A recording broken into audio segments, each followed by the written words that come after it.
Hello जय हिंद बच्चों, आप सभी लोगों का स्वागत है शिक्षा कैरियर इंस्टीट्यूट के इस प्लेटफॉर्म में। चलिए अपनी अपनी कॉपी कलम निकाल लीजिए। बिना वक्त गवाए हम लोग अपनी क्लास को स्टार्ट करते हैं, है ना।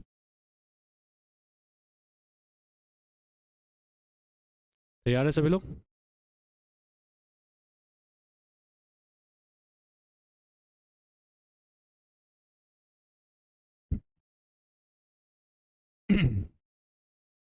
आइए पहले प्रश्न की ओर चलते हैं। पहला प्रश्न है, किस देश ने ब्लू वीजा प्रणाली का पहला चरण पेश किया है?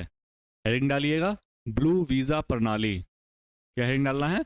ब्लू वीजा प्रणाली। किस देश ने इस ब्लू वीजा प्रणाली को लॉन्च किया है? America, UAE, Japan, Singapore. तो ब्लू वीजा प्रणाली के बारे में पूछ रहा है, ठीक है। तो ब्लू वीजा प्रणाली आपको लॉन्च किया गया है किसके द्वारा? तो पहला पॉइंट लिखिए, ये लॉन्च किया गया है यूएई के द्वारा। किसके द्वारा? यूएई के द्वारा, ठीक है। क्यों लॉन्च किया गया है? जो पर्यावरणीय स्थिरता में योगदान देने वाले व्यक्तियों को 10 साल की रेसिडेंसी प्रदान करता है।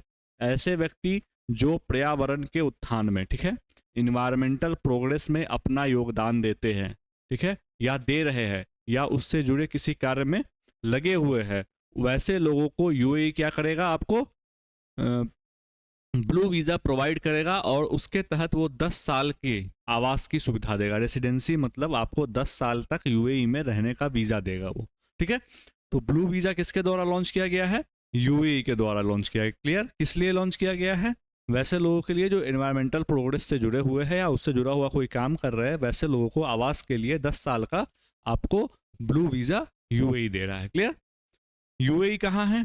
जब आप एशिया का मैप देखोगे तो आपको मध्य पूर्व, ठीक है, आप जब एशिया का मैप देखते हो, ठीक है, एशिया का मैप देखते हो,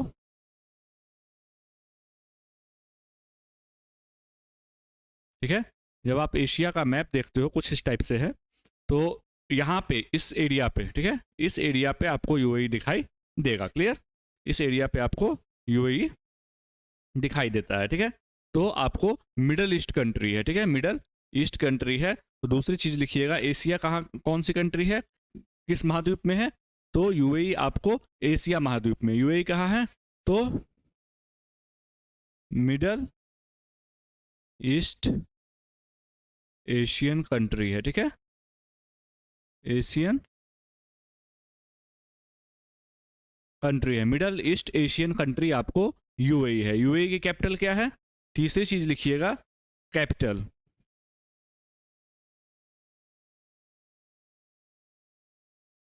ठीक है। यूएई कैपिटल क्या है? तो अबू धाबी है, ठीक है। यूएई कैपिटल क्या है? अबू धाबी है।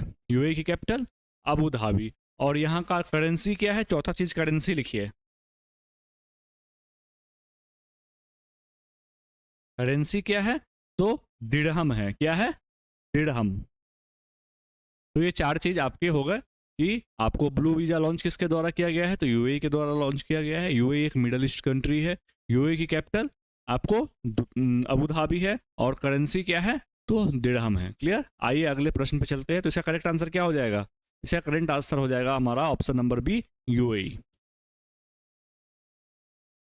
हाल ही में किस राज्य के लखीमपुर खीरी जिले में भारत का पहला बायोपॉलीमर प्लांट? तो हेडिंग डालिएगा, भारत का पहला। बहुत इंपॉर्टेंट क्वेश्चन हो जाएगा ये, ठीक है।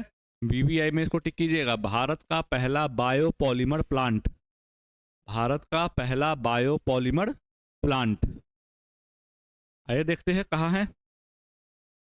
तो सबसे पहली बात, भारत का पहला बायोपॉलीमर प्लांट पूछे तो पहला पॉइंट डालिए कौन से राज्य में है? तो यूपी में है। किस, कहाँ है? तो यूपी में है। और कौन सा जिला है? सेकेंड चीज डालिएगा, लखीमपुर, ठीक है, लखीमपुर। आपसे राज्य भी पूछ सकता है और डिस्ट्रिक्ट भी पूछ सकता है, तो दोनों चीज आपको पता होना चाहिए। राज्य कौन सा है? तो यूपी है। और डिस्ट्रिक्ट कौन सा है? तो लखीमपुर है, ठीक है। देश का लखीमपुर में कहाँ? कुंभी में, ठीक है। स्थान का नाम यदि पूछ ले तो याद रखिएगा कुंभी, ठीक है।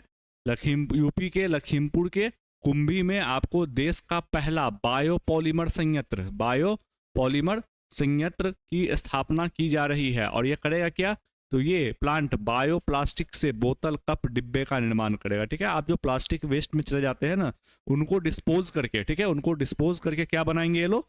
बोतल बनाएंगे, कप बनाएंगे, डिब्बे बनाएंगे। ठीक है, तो ये सारी चीजें बनाने के लिए पहला बायोपॉलीमर संयंत्र कहाँ लगाया गया है? यूपी के लखीमपुर के कुंभी में लगाया गया है। तीनों पता होना चाहिए आपको। ठीक है, उत्तर प्रदेश के बारे में थोड़ी जानकारी लिख लीजिए। तीसरे पॉइंट में लिखिए, सबसे बड़ा राज्य है जनसंख्या के आधार पर। ठीक है, जनसंख्या के आधार पर पॉपुलेशन के मामले में नंबर 1 स्टेट है, लिख लीजिएगा। पॉपुलेशन के मामले में टॉपर है। चौथी चीज लिखिएगा, एरिया के मामले में 4th स्टेट है। ठीक है, एरिया के मामले में 4th स्टेट है। कैपिटल लिखिएगा, लखनऊ है। 5वीं चीज, कैपिटल लिखिएगा, लखनऊ है। ठीक है, कैपिटल क्या है इसका? तो इसका राजधानी इसकी लखनऊ है। ठीक है, इसकी राजधानी क्या है? लखनऊ है। सीएम आप लोगों को पता है, योगी आदित्यनाथ जी। सीएम कौन है? योगी आदित्यनाथ जी। और 9 नवंबर, एक फैक्ट और लिखिएगा, छठा पॉइंट बनाइए। 9 नवंबर 2000 को आपको उत्तर प्रदेश से उत्तराखंड अलग होकर एक नया राज्य बना था। ठीक है, उत्तराखंड किस राज्य से अलग हुआ? तो उत्तर प्रदेश से अलग हुआ। कब हुआ? तो 9 नवंबर 2000 को आपको उत्तराखंड उत्तर प्रदेश से अलग होकर एक नया राज्य बनता है। तो टोटल हमारे 6 पॉइंट्स हो गए इस क्वेश्चन से। ठीक है, एक प्रश्न से हम लोगों ने टोटल 6 पॉइंट्स निकाल लिए। तो पहला बायोपॉलीमर संयंत्र कहाँ लगाया गया? तो यूपी में। जिला कौन सा है? तो लखीमपुर है। जगह कौन सा है? तो कुंभी है। क्लियर? पॉपुलेशन के मामले में यूपी फर्स्ट पे आता है। आपको एरिया के मामले में 4th स्टेट है। कैपिटल की बात करें तो लखनऊ इसकी कैपिटल है। सीएम की बात करें तो योगी आदित्यनाथ जी है। और छठी बात, आपको कब? 9 नवंबर 2000 को आपको यूपी से उत्तराखंड अलग होकर एक नया राज्य बना था। क्लियर? तो हमारा इसका करेक्ट आंसर क्या हो जाएगा? उत्तर प्रदेश। ठीक है, Uttar Pradesh is the correct answer. आगे बढ़े, अगले प्रश्न पे आते हैं। S&P ग्लोबल सस्टेनेबिलिटी रैंकिंग के अनुसार कौन सा बैंक शीर्ष पर है? हेडिंग डालिए, global sustainability ranking. Global sustainability ranking exam में सीधा यही पूछा जाएगा। ग्लोबल सस्टेनेबिलिटी रैंकिंग में नंबर 1 बैंक। सस्टेनेबिलिटी का मतलब क्या होता है? सस्टेन करना। सस्टेन करने का मतलब क्या होता है? सस्टेन करने का मतलब क्या होता है? ये आप कितने लंबे समय तक चल सकते हो। ठीक है, आपकी पॉलिसीज कितनी अच्छी है, बैंक के संदर्भ में देखें तो आपके नियम कानून कितने अच्छे हैं। ठीक है, आपका ग्राहकों के साथ संबंध कैसा है, क्योंकि ये सारी चीजें होगी तो आप लॉन्ग टर्म तक काम कर पाओगे। तो सस्टेनेबिलिटी रैंकिंग के अनुसार टॉप बैंक पूछ रहा है हमारा इस प्रश्न। ठीक है, इस प्रश्न में तो आइए देखते हैं। Yes bank. ठीक है, तो ग्लोबल सस्टेनेबिलिटी रैंकिंग में नंबर 1 बैंक कौन सा हो गया? Yes bank. ठीक है, यस बैंक लिख लीजिएगा, यस बैंक। ठीक है, global corporate sustainability assessment CSA और कार्बन डिस्क्लोजर प्रोजेक्ट के अनुसार लगातार तीसरे वर्ष भारत का सबसे उच्च रेटेड सतत विकास बैंक के रूप में। ठीक है, लगातार तीसरे वर्ष मतलब पिछले 3 वर्षों से यस बैंक ही टॉप कर रहा है। ठीक है, एक तो सस्टेनेबिलिटी के मामले में और दूसरा CDP कार्बन डिस्क्लोजर प्रोजेक्ट। ठीक है, कार्बन डिस्क्लोजर प्रोजेक्ट होता क्या है? यह एक संगठन है। CDP क्या है? एक संगठन है जो क्या करता है? आपको कंपनियों, शहरों और सरकारों को अपने पर्यावरणीय प्रभाव का खुलासा करने के लिए प्रोत्साहित करता है। CDP की स्थापना 2000 में हुई थी। ठीक है, CDP क्या है? एक संगठन है जो पर्यावरणीय इन्वायरमेंटल कॉजेस से रिलेटेड प्रॉब्लम और इश्यूज को ध्यान में रखने के लिए कोई भी कंपनी वगैरह बनती है तो उससे क्या होना चाहिए? आपको इन्वायरमेंटल इश्यूज क्रिएट नहीं होने चाहिए। ठीक है, आपको इस चीज का ध्यान रखना है। ठीक है, तो इस चीज को लेकर आपको यस बैंक को क्या किया गया है? इस साल भी आपको सस्टेनेबिलिटी रैंकिंग में नंबर 1 स्थान दिया गया है। तो हमारे एग्जाम के पॉइंट ऑफ व्यू से सिर्फ इतना इंपॉर्टेंट है कि सस्टेनेबिलिटी रैंकिंग में किस बैंक को प्रथम स्थान दिया गया है? तो यस बैंक को दिया गया है। दूसरा चीज लिख लीजिएगा, आप CDP लिखने का मन होगा तो CDP के बारे में लिख लीजिएगा। इसकी स्थापना कब होती है CDP की? CDP का फुल फॉर्म लिख लीजिएगा आप लोग, कार्बन डिस्क्लोजर प्रोजेक्ट। CDP का फुल फॉर्म लिखिए, कार्बन डिस्क्लोजर प्रोजेक्ट। ठीक है, स्थापना कब होती है? तो स्थापना इसकी होती है 2000 में। कब होती है स्थापना? स्थापना भी लिख लीजिए, हो सकता है स्टैटिक के पॉइंट ऑफ व्यू से पूछ दे, है ना। तो स्थापना लिखिए, 2000 में इसकी स्थापना होती है। सीडीपी का फुल फॉर्म ये होता है, क्योंकि एग्जाम्स में फुल फॉर्म पूछे जाते हैं, आपको दरोगा वगैरह में बीपीएससी में आपको पूछे जाते हैं, तो हो सकता है इसका पूछ दे, क्योंकि करंट से जुड़ा हुआ मामला है। क्लियर। यस बैंक कौन टॉप पे आ चुका है, तो इसका करेक्ट आंसर क्या हो जाएगा हमारा, yes bank, option number C. अगला प्रश्न है, हाल ही में किस तारीख को शून्य भेदभाव दिवस, जीरो डिस्क्रिमिनेशन डे, हेडिंग डालिए शून्य भेदभाव दिवस, डे के मामले में इंपॉर्टेंट क्वेश्चन है, ठीक है। दिवस के मामले में ये एक इंपॉर्टेंट क्वेश्चन है, शून्य भेदभाव दिवस, लिख लीजिएगा इसको, हेडिंग डालिए शून्य भेदभाव दिवस कब मनाया जाता है।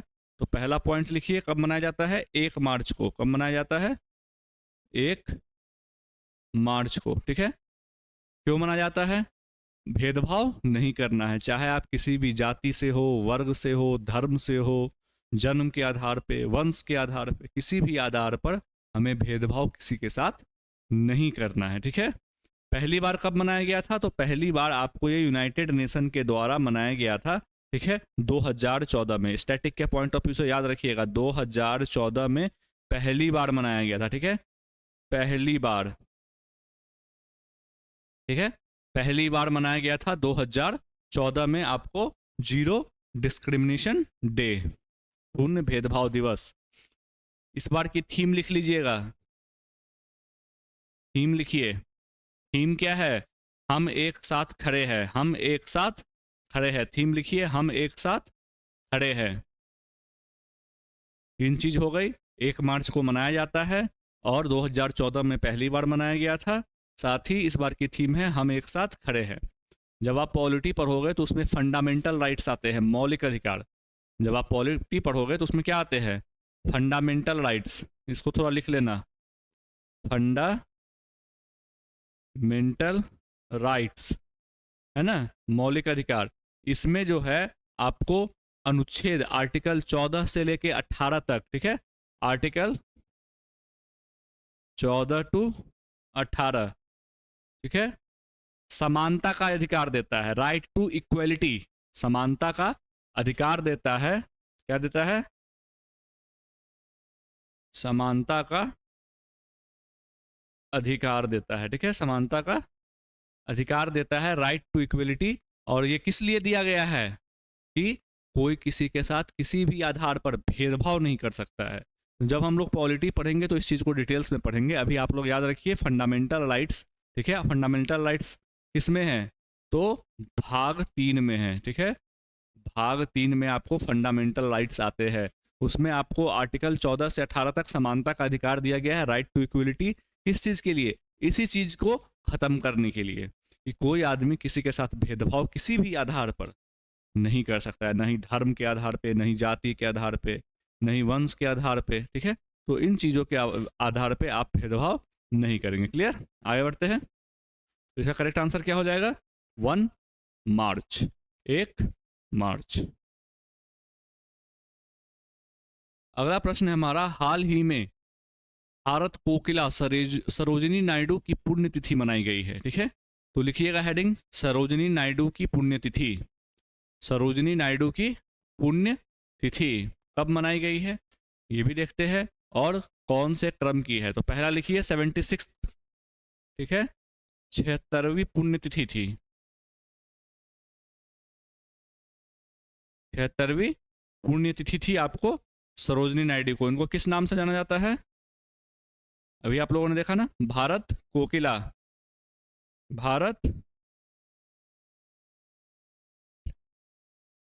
भारत कोकिला के नाम से इनको जाना जाता है, ठीक है। तीसरी चीज लिखिए, स्वतंत्र भारत की पहली महिला राज्यपाल थी, स्वतंत्र भारत की पहली महिला राज्यपाल, पहली महिला राज्यपाल किस राज्य से बनी थी, यूपी की बनी थी। स्वतंत्र भारत की पहली महिला राज्यपाल आपको कौन थी, सरोजिनी नायडू थी। चौथा चीज लिखेंगे, चौथा पॉइंट लिखिए, 1925 में कांग्रेस के अधिवेशन करने वाली, ठीक है, पहली भारतीय महिला अध्यक्ष थी। ठीक है, 1925 में कानपुर में हुए कांग्रेस के अधिवेशन की अध्यक्षता किसने की थी? तो सरोजनी नायडू जी ने की थी, और ये पहली भारतीय महिला अध्यक्ष थी। यदि पहली महिला अध्यक्ष पूछेगा तो एनी बेसेंट हो जाएगा, लेकिन वो भारतीय नहीं थी। ठीक है, और यदि पहली भारतीय महिला अध्यक्ष पूछता है तो सरोजनी नायडू हो जाएगा। क्लियर? सारी चीजें क्लियर हो गई। आगे बढ़ते हैं। तो कौन सी पुण्यतिथि मनाई गई है इनकी? तो 76। अगला प्रश्न है, ऑस्कर 2025 में किसे बेस्ट फिल्म का पुरस्कार मिला है? किसे मिला है भाई बेस्ट फिल्म का पुरस्कार, बताइए। तो हेडिंग डालिए ऑस्कर 2025। Oscar 2025, Oscar 2025। पहली चीज लिखिएगा इसमें, ये 97वें का क्रम का था। ठीक है, 97वें क्रम का था। आयोजन कहाँ हुआ? आयोजन, दूसरी चीज लिखिए, आयोजन। आयोजन कहाँ हुआ? तो लॉस एंजलिस में, लॉस एंजलिस में। ठीक है, लॉस एंजलिस में इसका आयोजन हुआ है। अब हमें 3 चीज याद रखनी है। ठीक है, पहले, दूसरी चीज, तीसरी चीज लिखिए, best film. Best film, best film का अवार्ड मिला है अनोड़ा को। किसको मिला है? अनोड़ा। बेस्ट फिल्म के सामने लिखिए अनोड़ा।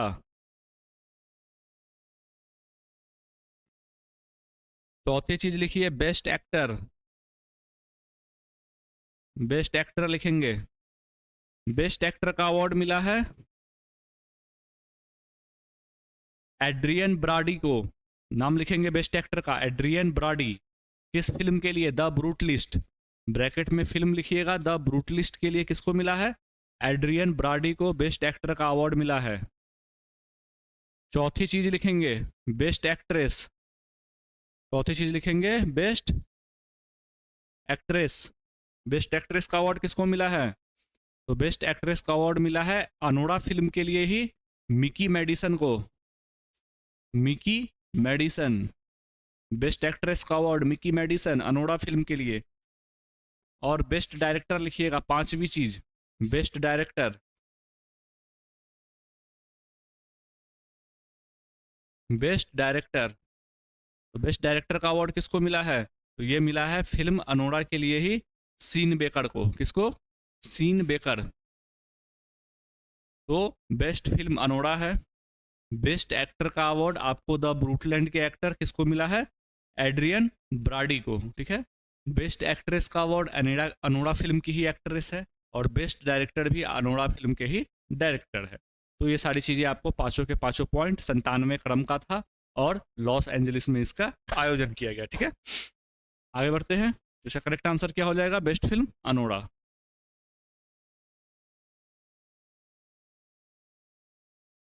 हाल ही में बिहार बीजेपी के नए अध्यक्ष, तो बिहार बीजेपी के नए अध्यक्ष, बिहार बीजेपी के नए अध्यक्ष किसको बनाया गया है? देखते हैं किसको बनाया गया है। दिलीप जायसवाल। तो लिख लीजिए बिहार बीजेपी के नए अध्यक्ष दिलीप जायसवाल। बिहार ओरिजिनेटेड पेपर के लिए हो सकता है ये क्वेश्चन इंपॉर्टेंट। ठीक है, तो बिहार बीजेपी के नए अध्यक्ष दिलीप जायसवाल। बीजेपी का गठन कब हुआ था? तो लिख लीजिएगा स्टैटिक के पॉइंट ऑफ व्यू से 6 अप्रैल 1980। और वर्तमान में पार्टी के अध्यक्ष कौन है? तो जेपी नड्डा। ठीक है, जेपी नड्डा, जगत प्रकाश नड्डा। तो 3 चीज आपको लिख लेनी है। दिलीप जायसवाल जी आपको बिहार बीजेपी अध्यक्ष बन चुके हैं। करेक्ट आंसर क्या हो जाएगा? डॉक्टर दिलीप जायसवाल। अंतिम प्रश्न पे आते हैं। देश की सबसे लंबी वंदे भारत एक्सप्रेस हाल ही में किन 2 शहरों के बीच चलाई जा रही है? बहुत इंपॉर्टेंट क्वेश्चन है, वीवीआई में डालिए इसको। देश की सबसे लंबी वंदे भारत है। ठीक है, देश की सबसे लंबी वंदे भारत एक्सप्रेस। हेडिंग डालिएगा देश की सबसे लंबी वंदे भारत एक्सप्रेस। ठीक है, कहां से कहां के बीच चलाई जा रही है? दिल्ली टू पटना। पहला पॉइंट लिखिए, दिल्ली टू पटना।